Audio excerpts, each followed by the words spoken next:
In today's video, I'm going to teach you how to zoom out in Miro. When your board gets busy, zooming out lets you step back, see the big picture, and move with confidence. I'll cover 3 simple options: using a mouse or trackpad, the on-screen controls, and a quick keyboard shortcut. Use whichever suits your device, and remember that Miro zooms around wherever your pointer is. As you zoom, your cursor acts like a focal point, so aim it at the cluster of sticky notes or frames you want centered.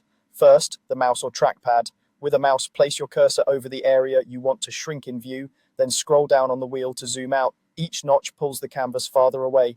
On a trackpad, use 2 fingers and pinch them together to zoom out. Keep the gesture smooth for better control. If the board slides, instead of changing size, you're panning, pause, set your pointer, and try the scroll or pinch again. This method is quick and feels natural once you get the hang of it. If gestures feel too sensitive, you can usually fine-tune your trackpad settings in your computer's system preferences.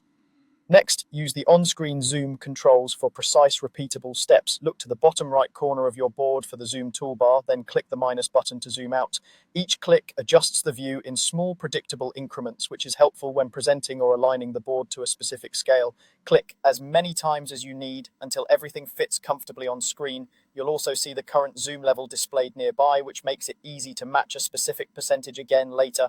Finally, the keyboard shortcut. On Windows and most PCs, press Ctrl plus the minus key. On a Mac, press Command plus minus, hold the modifier key, tap minus, and the board pulls back a level each time.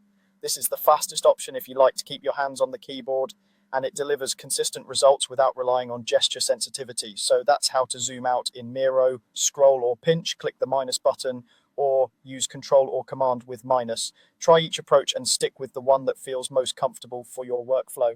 Thanks for watching, and enjoy mapping ideas and organizing projects with a clear, zoomed out view.